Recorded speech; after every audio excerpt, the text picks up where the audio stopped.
자, 여러분, 어제 아주 굉장히 큰 뉴스가 하나 보도가 된 걸 보았는데, 여러분, 요즘 제일 큰 뉴스가 뭡니까? 기생충인가요? 기생충. 신나는 일이에요. 정말 대단한 일입니다. 제가 기생충이라고 하는 영화를 봤는데, 한 번 좀 더 봐야 되겠다, 이런 마음이 듭니다. 여러분, 오늘 제가 기생충 이야기를 하려고 그러는 게 아니고, 김남희 씨라고 아나요? 김남희? 김남희 알아요? 김남희 모르시나? 2인자인데 2인자. 예? 이만희의 2인자. 신천지의 2인자 김남희. 잘 모르시네. 여러분, 어제 그 CBS 보도에 김남희가 신천지 신도들에게 드리는 글 이래가지고, 여러분, 신천지의 그러한 아주 형편없는 그러한 비밀들을 폭로를 하기 시작을 했어요. 그래서 계속해서 이번 주, 다음 주에 신천지의 그러한 모든 흑막들을 낱낱이 밝히겠다, 이렇게 이야기를 했습니다. 그래서 신천지가 지금 이제 거의 끝에 온 게 아닌가, 제가 이런 생각이 드는데, 여러분, 김남희가 어느 정도로 이 사람이 대단한 사람이냐 하면은, 어제 그 뉴스에 보니까 이만희가 신천지 김남희 씨하고 사실 동거하면서 살았다고 그래요. 가평에 신천지의 그런 별장이 있는데, 거기에 보니까요, 이만희가 앞서 막 계단을 올라가는데 막 엉덩이를 툭툭 치면서 막 야단을 하기도 하고, 또 인터뷰하는 그런 내용을 보니까 어떤 내용이 나오느냐 하면은, 나 그 두 사람 살아가는 걸 보니까 이만희라고 하는 사람이 그 여자한테 아주 꼼짝 못해요. 여자가 큰 소리 치고, 그런 그 남자 그냥 꼼짝도 못하고, 이런 인터뷰도 나오고 막 이러더라고요. 여러분, 이만희가 이긴 자요. 예수님보다 더 높은 자라고 이렇게 신천지에서 이야기를 하고 있는데, 지금 김남희 씨하고 재산 분쟁이 휩싸여가지고, 이 김남희가 몇백억 원을 지금 소송을 하고 있다는 그러한 이야기도 들었습니다. 결국은 돈 문제 때문에, 이 신천지 내부에 그러한 흑막들이 세상에 이렇게, 드러나게 되었는데, 여러분, 우리가 정말 이 마지막 때에 정신을 바짝 차리고 하나님의 말씀을 잘 보아야 되리라, 이렇게 생각을 합니다. 자, 오늘 여러분들에게 제가 오늘 질문을 한 가지 던지려고 합니다. 구원받았으면은 여러분, 다시는 죄의 용서함을 받을 필요가 있을까요? 없을까요? 예? 없어요? 있어요?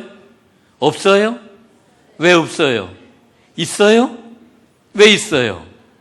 자, 여러분, 이게 굉장히 중요한 문제입니다.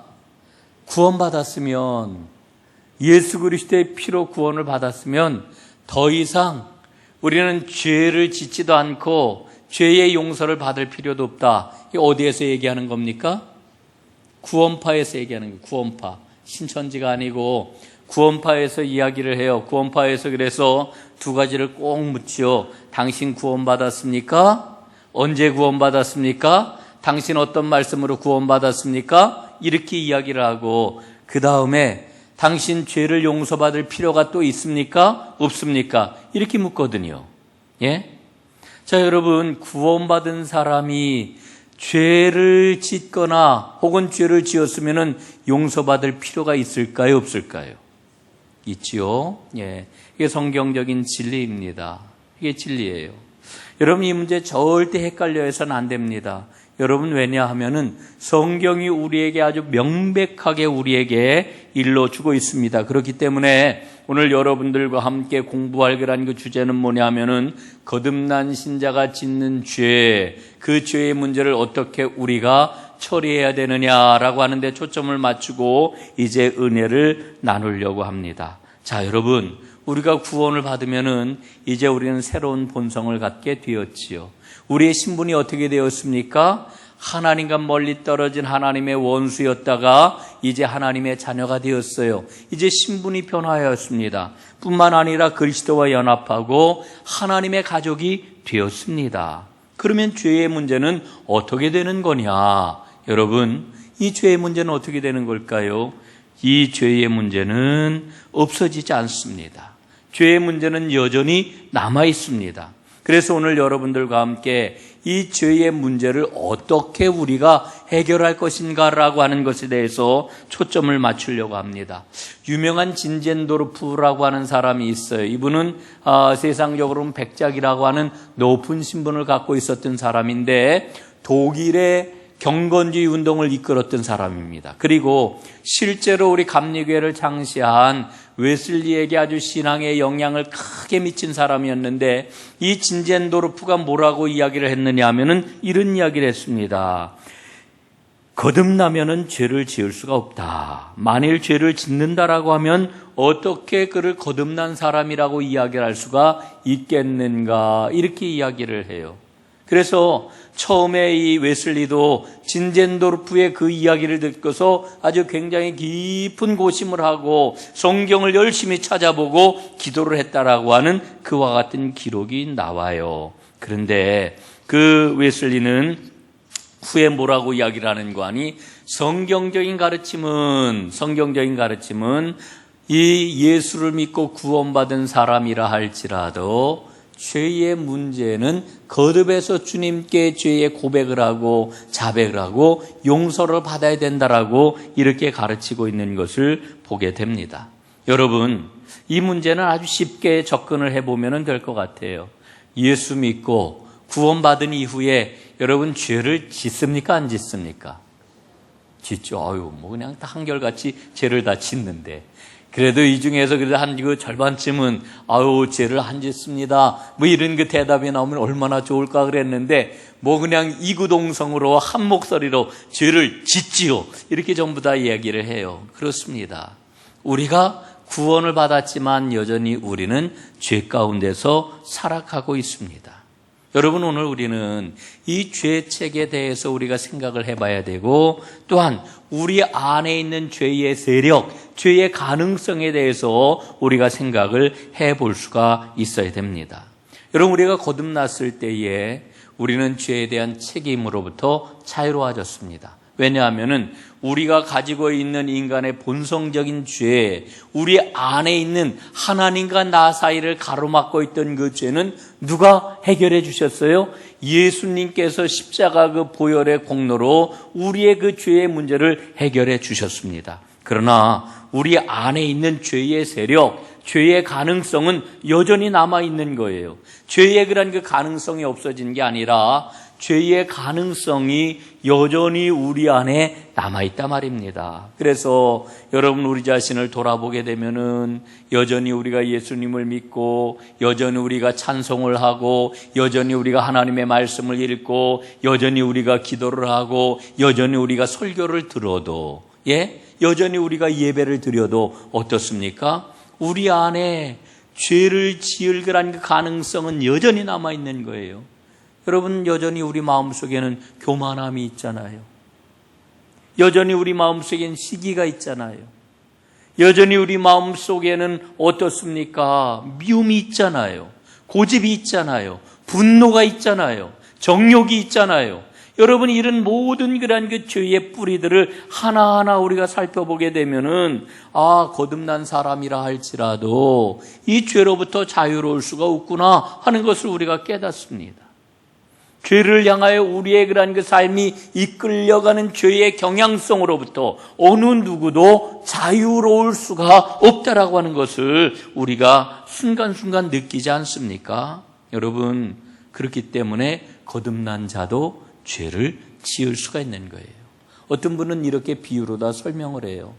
병원에서 병이 걸려가지고 병원에 입원을 했다가 치료를 받았는데 의사가 이제 뭐라고 이야기를 하는 거 아니? 당신 병이 다 나았습니다. 퇴원해도 좋습니다. 이렇게 이야기를 해요.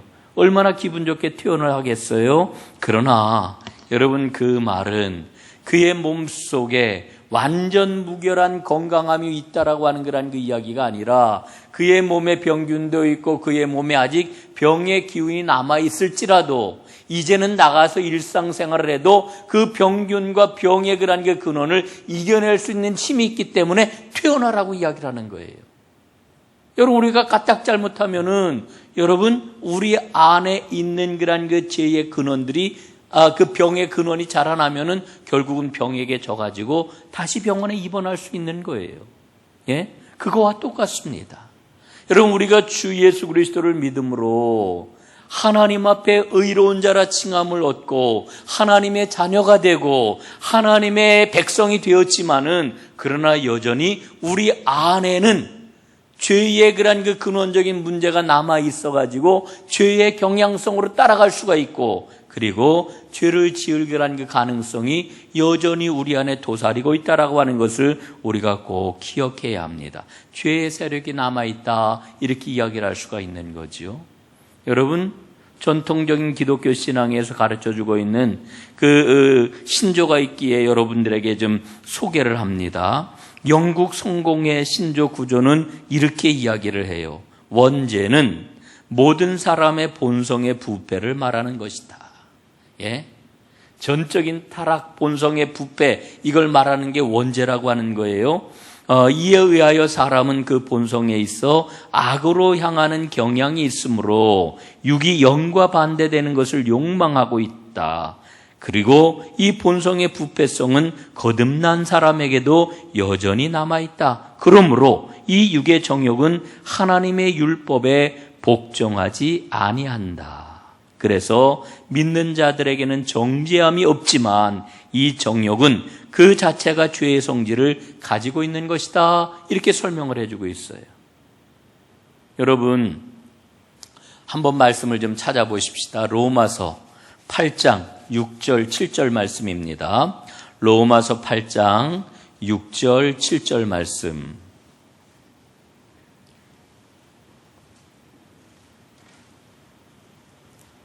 다 찾으셨지요? 249쪽 로마서 8장 6절 7절. 자, 우리 함께 한 목소리로 읽어보겠습니다. 시작. 육신의 생각은 사망이요 영의 생각은 생명과 평안이니라. 육신의 생각은 하나님과 원수가 되나니 이는 하나님의 법에 굴복하지 아니할 뿐 아니라 할 수도 없음이라. 아멘. 자, 여러분, 7절 말씀 보니까 육신의 생각은 하나님과 원수가 된대요. 그래서 하나님의 말씀 앞에 순종을 할 수가 없대요. 예? 그리고 하나님 앞에 굴복하지도 않는데요. 여러분, 내가 하나님의 말씀이 잘 믿어지지 않고 하나님의 말씀 앞에 굴복이 잘 되지 않는 그런 상황이 내 가운데 있다라고 하면은 우리는 정말 깨달아야 돼요. 아, 내가 지금 육에 매여 있구나. 예? 육에 매여 있구나. 육신에 있는 자들은 결코 하나님을 기쁘시게 할 수가 없어요. 예? 이 하나님의 말씀에서 우리에게 일러주고 있는 겁니다. 이 육의 정욕은 결코 하나님의 율법에, 하나님의 법에 복종하지를 않습니다. 그런데 중요한 게 있어요. 그러면 이렇게 하나님의 법에 복종하지 아니하는 육신에 속한 사람들은 구원을 받지 못한 사람이냐? 여러분, 그렇지 않아요. 고린도전서 3장 3절 말씀, 오늘 제일 핵심적으로 볼 말씀이죠. 우리 한번 함께 읽어보겠습니다. 시작. 너희는 아직도 육신에 속한 자로다. 너희 가운데 시기와 분쟁이 있으니 어찌 육신에 속하여 사람을 따라 행함이 아니리요. 여러분, 이 말씀은 지금 누구에게 주고 있는 말씀입니까? 고린도 교회 성도들에게 누가 주고 있는 말씀이에요? 사도 바울이 주고 있는 말씀이에요. 여러분, 이 말씀을 지금 받아서 읽고 있는 사람들은 누구냐 하면은요, 예수님을 믿지 아니한, 구원받지 못한 사람들이 아니라 구원받은 사람들이에요. 그래서 하나님의 백성이 된 사람들이에요. 그리고 하나님의 거룩한 공동체를 이루고 있는 교인들에게 이 말씀을 주고 있는 거예요. 예? 이 말씀을 주고 있는데 그 교인들에게, 구원받은 사람들에게 지금 바울이 뭐라고 그래요? 너희는 아직도 육신에 속하여 있구나. 너희 가운데 이렇게 시기가 있고 분쟁이 있으니 어찌 육신에 속해서 사람을 따라 행하는 것이 아니냐? 지금 이렇게 책망을 하고 있는 겁니다. 자, 여러분, 우리가 고린도전서 말씀을 보면은요, 고린도 교인들에게 사도 바울이 뭐라고 이야기하는지 알아요? 1장 2절 말씀에 보니까 이렇게 기록이 되어 있어요. 그리스도 예수 안에서 거룩하여지고 성도라 부르심을 받은 자들이라고 이렇게 이야기를 합니다. 예? 고린도 교인들을 향하여 바울이 뭐라고 이야기를 하고 있다고요? 예? 그리스도 예수 안에서 거룩해지고 성도라고 부르심을 받는 자들이라고 이렇게 이야기를 하고 있어요. 그러니까 여러분, 고린도 교인들하고 우리하고 같은 동급의 사람들인 거지요? 예? 여러분, 주님이 나를 보시면 뭐라고 그래요? 사도 바울이 만약에 우리 전농교에다 편지를 쓰면은 전농서신이라고 그러겠죠? 전농서신을 쓰면은 뭐라고 이야기를 하겠어요? 우리를 향하여 편지를 딱 쓸 때에 그리스도 예수 안에서 거룩하여지고 성도라고 부르심을 받은 전농교회 성도들에게 내가 주의 이름으로 문안하노라, 뭐 이러면서 편지를 썼겠지요. 예? 그런데 이렇게 주 안에서 거룩해지고 성도라고 부르심을 받는 고린도 교인들에게 지금 사도 바울이 뭐라고 이야기를 하는 거 아니? 너희는 아직도 육신에 속한 자로다. 그 육신에 속한 증거가 뭐냐? 너희 안에 아직도 시기가 있고 분쟁이 있고 서로 다투는 것을 보니까 너희는 아직도 육신에 속한 자로구나, 이렇게 말씀을 하고 있는 거지요. 여러분, 우리가 무엇을 알 수 있어요? 구원받은 자도 여전히 죄의 경향성을 쫓아 죄악 가운데 거할 수 있다라고 하는 사실을 우리는 이 말씀을 통해서 분명하게 발견을 하는 겁니다.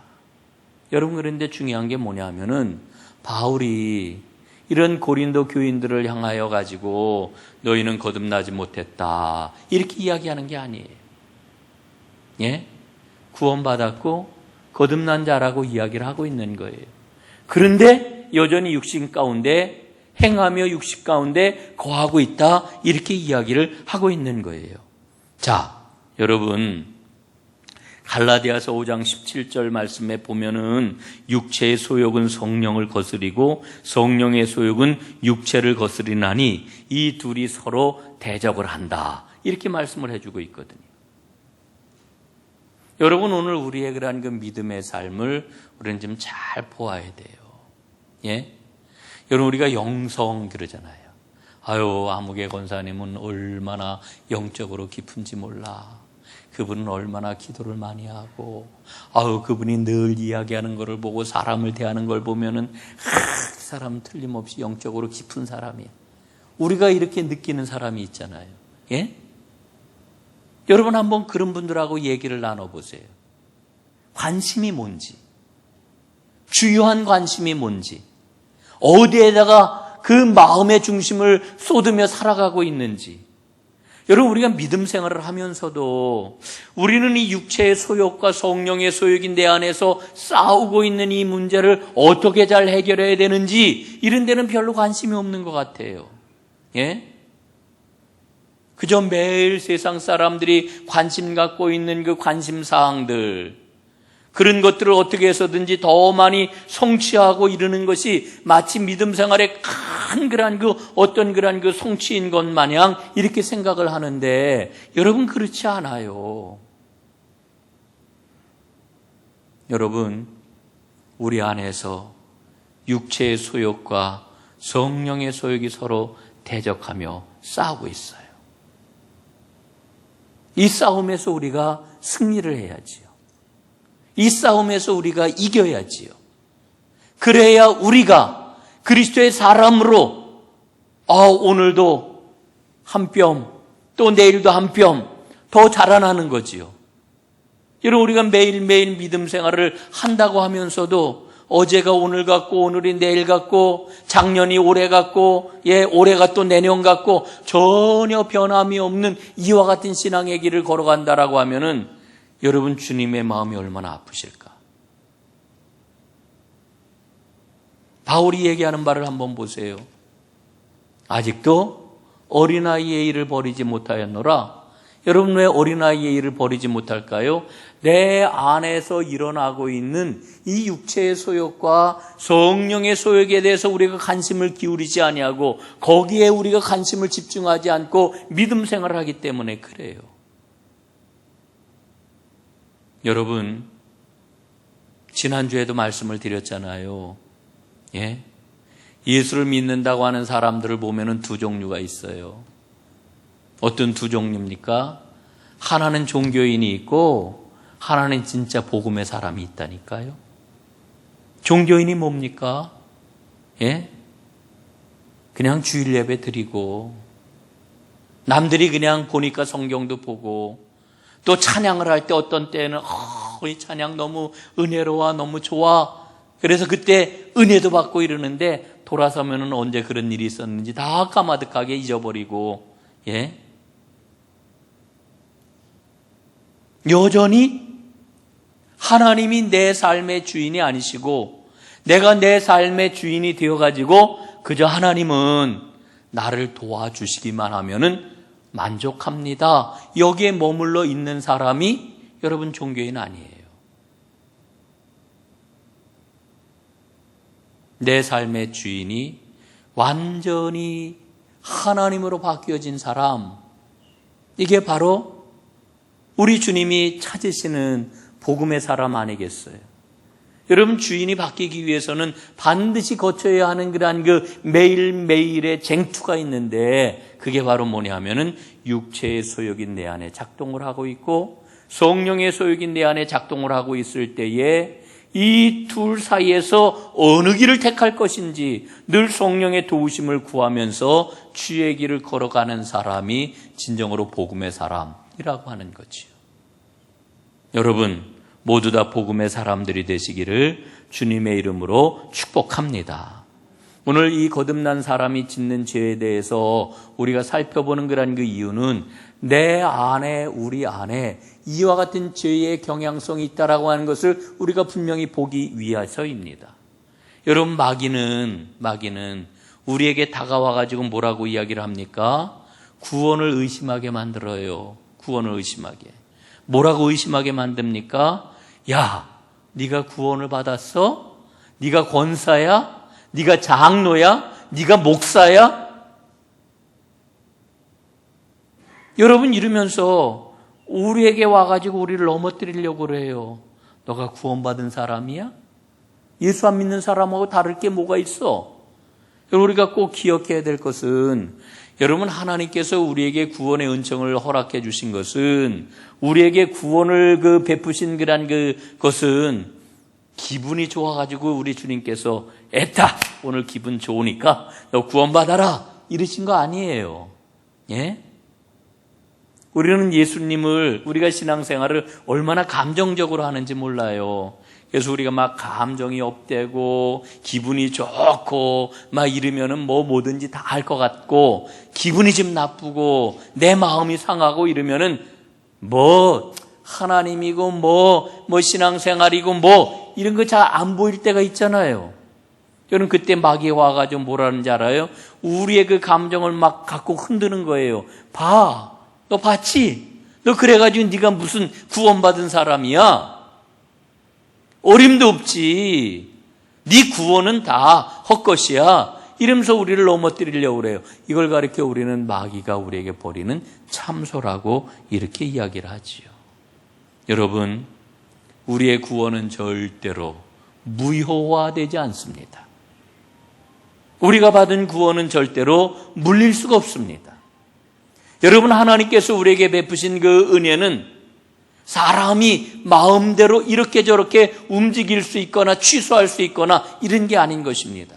그런데 마귀는 와가지고 우리의 약한 고리를 딱 걸어가지고 우리를 넘어뜨리려고 하는 거지요. 여러분, 마귀의 참소에 절대로 넘어가지 아니하는 하나님의 사람들 되시기를 간절히 바랍니다. 자, 그렇다라고 하면은 우리 거듭난 사람들이 죄를 지으면은 어떻게 해야 되겠습니까? 요한일서 1장 9절 말씀 우리 한번 보겠습니다. 다 함께 읽습니다. 시작. 만일 우리가 우리의 죄를 자백하면 그는 미쁘시고 의로우사 우리의 죄를 사하시며 우리를 모든 불의에서 깨끗하게 하실 것이요. 아멘. 자, 여러분 오늘 말씀을 보니까 우리의 죄를 자백하면 그는 미쁘시고 의로우시기 때문에 우리의 죄를 사하시고 우리를 모든 불의에서 깨끗하게 하실 것이요. 이렇게 말씀을 해요. 여러분, 구원파에서는 이 말씀 가지고 죄를 다시 이 용서받지 않아도 된다 이렇게 얘기를 해요. 왜냐하면은 모든 불의에서 깨끗하게 하실 것이요 이랬으니까. 이 성경 말씀 딱 들이밀고 얘기를 하면은 사람들이 정말 그러네 이러고서 넘어간단 말이에요. 여러분 그런 거 아니에요. 그렇지 않습니다. 믿는 사람도 죄를 지어요. 그리고 죄를 지을 때마다 하나님께 우리는 고백을 하고 죄사함을 받아야 됩니다. 자, 여러분 오늘 그 말씀을 보게 되면은 자백하면이라고 하는 그런 그 말씀을 주고 있어요. 자백하면. 여러분 자백이라고 하는 말과 회개라고 하는 말을 오늘 좀 정리를 좀 할 필요가 있습니다. 자백은 뭐고 회개는 뭘까요? 우리는 흔히 두 가지를 같이 사용을 하기도 해요. 그러나 이 자백과 회개는 근원적으로 다른 그러한 그 말입니다. 회개라고 하는 건 뭐냐 하면은요, 회개. 여러분 다 회개하셨죠? 회개하셨습니까? 하여간 이런 말 이야기하면은 참 껄쩍지근해요, 이게. 대답을 하기도 그렇고, 안 하기도 그렇고. 여러분 다 회개하셨어요? 우리는 다 회개한 사람들입니다. 구원 받으셨지요? 여러분 구원 받았다는 이야기는 아주 근원적인 회개를 했다는 거예요. 왜냐하면 회개라고 하는 말은 턴한다라고 하는 거예요. 돌아선다라고 하는 것을 이야기를 하는 거예요. 돌아서는 거. 회개는 돌아서는 거예요. 방향 전환을 의미하는 것입니다. 세상을 향하여 나아갔던 죄인이 하나님을 향하여 나아가는 삶으로 새로워졌다라고 하는 것, 이게 바로 회개입니다.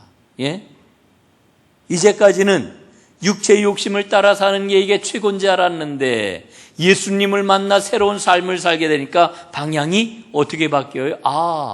하나님을 향해 나아가야 되는구나. 방향이 바뀐 거예요.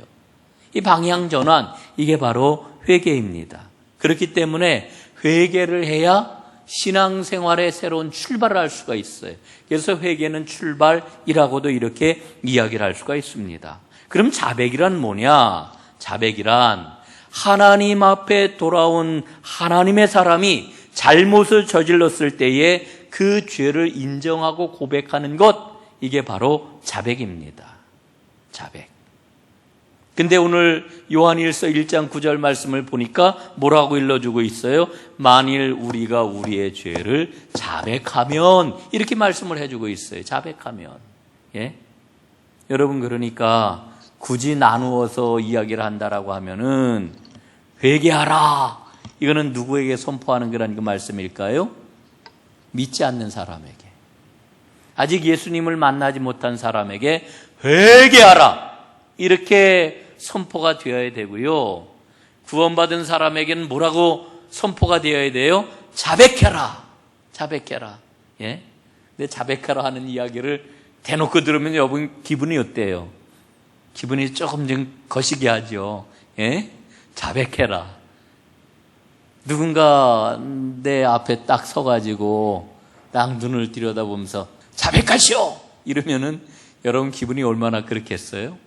그러나 사실은 영적으로 보게 될 것 같으면은 구원받은 우리에게는 날마다 주의 성령께서 자백하라 하는 은혜를 부어주시는 줄로 믿습니다. 우린 자백해야 돼요. 하나님 앞에 자백해야 돼요. 그래서 우리가 지은 죄, 우리가 하나님 앞에 불의하게 행하였던 것 다 자백할 수 있어야 되는 거지요. 여러분, 자백의 장소는 어디일까요? 자백의 장소.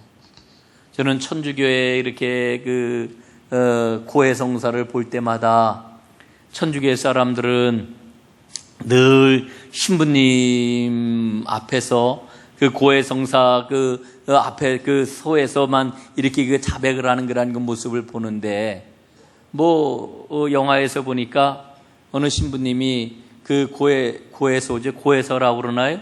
그 고해성사하는 그 자리가 아니고 그냥 이렇게 따로 그 야외에 있는데도 제가 좀 고해성사를 해야 되겠습니다. 그러니까 신부님이 자 그러면 지금 하십시오 형제 이러고서 고해성사를 받는 걸 봤습니다마는, 여러분 우리 그리스도인들은요 어느 곳에서나 자백할 수 있어요.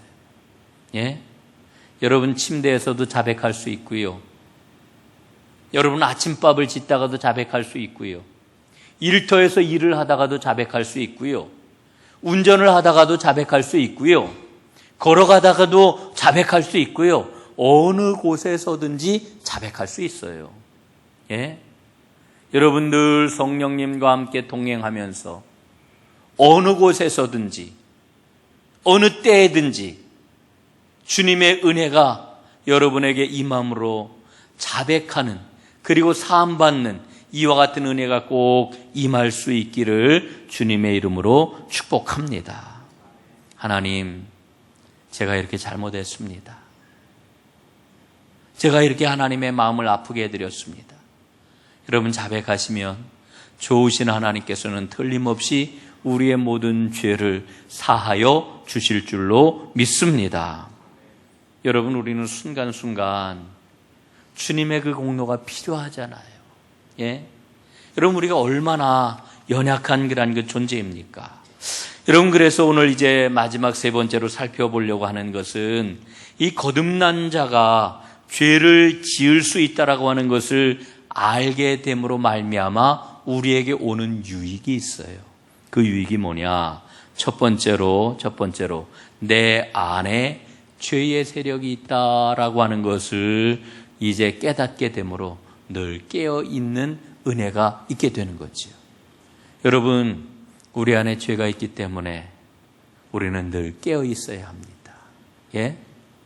여러분 우리에게 어떤 말씀을 성경은 주고 있습니까? 깨어라 근신하라, 예? 마귀가 우는 사자와 같이 삼킬 자를 두루 찾아 다니느니라, 이렇게 말씀을 해주고 있잖아요. 여러분 깨어 있으시기를 간절히 바랍니다. 예? 깨어 있어야 돼요. 제가 이천에 있을 때, 그때 나이가 60이 좀 넘은 그런 그 목사님이 계셨는데, 이천에 있을 때는 제가 한참 젊을 때니까요. 60이면은 굉장히 나이가 많은 걸로 생각을 했어요. 저절로 그냥 그런 생각이 들었어요. 근데 이분이 당뇨병이 들은 거예요. 당뇨가 좀 굉장히 이렇게 심한 그런 그 상황이었는데, 그게 늘 걸으시더라고요. 매일같이 걸어요. 매일같이 한 시간, 2시간, 한 2시간은 걷는 것 같아요. 그런데 어느 날 제가 비가 막 내리는 때 그 교회를 찾아간 적이 있었는데, 안 계셔요. 그래서, 아니, 비가 이렇게 오는데 어딜 가셨나, 신방을 가셨나 그랬더니, 저 잠깐 나가셨대. 기다리면 오실 거래요. 그래서 한 30-40분 제가 기다렸는데 우산을 쓰고 들어오시더라고요. 그래서 어딜 갔다 오셨어요? 그랬더니 걸었다는 거예요. 예? 우산 쓰고 걸었다는 거예요. 내가 당뇨가 있잖아. 오늘 비가 와서 비가 오는데도 내가 우산을 쓰고 걸었지. 그래서 제가 아니 이렇게 비가 오는데 쉬시지요. 비가 오는데 뭐 이렇게 걷고 그러세요? 이랬더니 이 사람아 안 걸으면 나 죽는데 걸어야지. 예? 그리고 우산 쓰고서 걷고 들어오더라고요. 여러분 깨어있는 게 바로 이런 거라고 생각을 해요. 늘 그분의 마음속에 뭐가 있어요? 내가 이 당뇨를 이기려면은 걸어야지. 당뇨를 이기려면 걸어야지.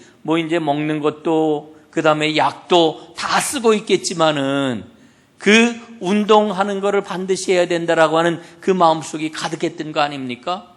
그러니까 그렇게 비가 쏟아지는데도 우산을 쓰고 1시간을 걷고 들어오는 거예요. 여러분, 우리 안에 뭐가 있다고요? 죄를 범할 그와 같은 요인이 가득해요. 그러므로 우리는 깨어 있어야 돼요. 성령의 도우심을 구해야 돼요. 그래야 늘 영적으로 건강하게 살 수가 있는 거지요. 깨어있는 여러분들 되시기를 주님의 이름으로 축복합니다. 두 번째로는 거듭난 자가 죄를 지을 수 있다라고 하는 것을 알므로 인해 가지고 하나님의 도우심이 없이는 나는 아무것도 할 수 없구나. 겸손해질 수가 있는 거예요. 예? 여러분, 우리 마음속에 이런 마음이 있어요. 내가 친절하게 해야지. 내가 먼저 손을 내밀어야지. 내가 먼저 다 이해를 해야지. 내가 다음에 만나면은 환히 웃고 맞아줘야지. 여러분, 이런 마음을 가져요. 그런데 딱 만나면은 안 돼요. 그냥 안 돼가지고 그냥 지나갔어요. 그런데 그 사람이 다른 사람하고 이야기를 하는데 아주 내 비위를 거슬리는 그와 같은 일을 하게 돼요. 그럼 여러분 어떻게 돼요? 당장 반응이 나오잖아요. 에이! 막 이러거나, 그 사람에 대해서 그냥 안 좋은 소리가 막 나오거나, 그 소리가 나오면은 돌아서는 그 순간 우리 마음속에는 어떤 마음이 들어요? 아이고, 내가 좀 참아야 되는데. 내가 그래서는 안 되는데.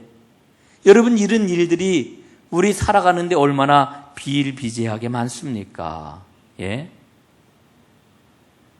원망을 풀지 못하고요. 용서하지 못하고요. 참지 못하고 혈기를 부리고요. 용납하지 못하고, 막 다구치고요. 여러분, 이런 일들이 우리에게는 매일같이 일어난단 말입니다. 그 사람 얼굴만 보면 눈꼬리가 그냥 막 올라가는 거예요. 예? 그럴 때 우리는 무엇을 발견합니까? 내가 참 무력하구나. 내 힘 갖고 안 되는구나. 나는 참 한심하구나. 여러분, 그렇기 때문에 우리는 누구의 도움이 필요해요? 성령님의 도움이 필요한 거예요. 내 힘 갖고 안 되니까. 여러분, 내가 마음먹은 대로 무엇이든지 다 할 수 있다라고 하면은 죄 안 짓지요. 안 되잖아요. 여러분, 내 안에 죄를 향하여 달려가는 그 경향성이 있다라고 하는 걸 잊지 마세요. 그래야 우리는 겸손해질 수 있어요. 주의 도움을 구하는 진정으로 겸손한 자가 될 수가 있는 거예요. 이 은혜가 여러분 모두에게 있어지기를 주님의 이름으로 축복합니다. 우리가 비록 거듭났지만 오늘도 우리는 예수 그리스도의 보혈이 필요합니다. 웨슬리는 이런 이야기를 우리에게 들려주어요. 그렇습니다. 예수를 믿는 입문 단계에 들어선 후에도 회개와 믿음은 그리스도인으로서 생활의 모든 단계에서 계속 필요합니다. 그렇지 않으면 우리 앞에 놓인 경주를 우리는 달려갈 수 없습니다. 하나님 나라에 들어가기 위하여 그 회개와 믿음이 필요한 것처럼 우리가 오늘을 살아가면서 은총 안에 머물기 위해서도 또 성장하기 위해서도 회개와 믿음은 전적으로 필요합니다. 이렇게 이야기를 해요. 여러분, 구원받을 때에 회개와 믿음이 필요한 것처럼 오늘 하나님의 은혜를 누리면서 믿음이 성장하기 위해서도 뭐가 필요하다고요? 회개와 믿음이 필요하다. 누가 그렇게 이야기를 해주고 있어요? 웨슬리가 그렇게 이야기를 해주고 있어요. 여러분, 우리는 매일같이 주님께서 가르쳐 주신 기도를 암송을 하고 그 기도로 주님께 기도를 올려드려요. 그런데 그 기도문 중에 어떤 기도가 있습니까? 우리가 우리에게 죄 지은 자를 사하여 준 것 같이 우리의 죄를 사하여 주옵시고 이렇게 기도하잖아요. 여러분, 매일같이 우리가 왜 우리의 죄를 사하여 달라고 주님께 기도하는 것입니까? 우리 안에 죄를 향하여 달려가는 경향이 있기 때문에 그렇습니다. 죄의 문제는요, 죄의 문제는 우리가 구원받을 때에 인간의 전적인 타락, 그 부패, 이 죄의 본성의 문제는 그리스도 안에서 십자가의 그런 그 보혈로 해결이 되었지만, 그러나 우리가 매일 살아가면서 알면서 지은 죄, 모르고서 짓는 죄, 이 죄의 문제는 우리가 결코 해결할 수가 없습니다. 예? 지금도 우리에게는 여전히 예수 그리스도의 보혈이 필요한 거지요. 사랑하는 여러분, 마귀는 우리에게 다가와서 우리에게 약한 것을 가지고 우리를 넘어뜨리려고 그래요.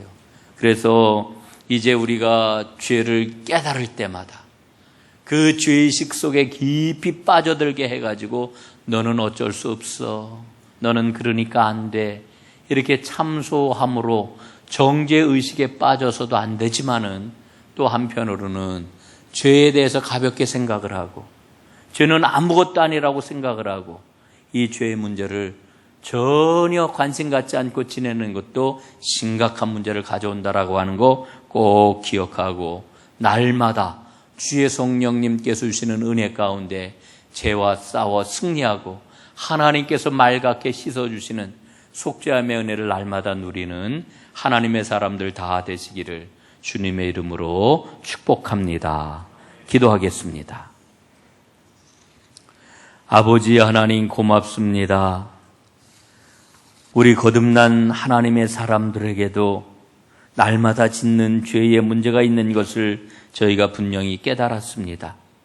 이제 주의 성령님의 도우심 가운데 내 안에 있는 죄의 경향성과 맞서 싸우게 하옵시고, 주의 도우심 가운데 날마다 용서함을 얻는 하나님의 백성들 다 되게 하셔서 날마다 죄와 싸워 승리하고 주님께로 향하여 한 발자국 또 한 발자국 가까이 나아가는 하나님의 모든 백성들 되게 하여 주옵소서.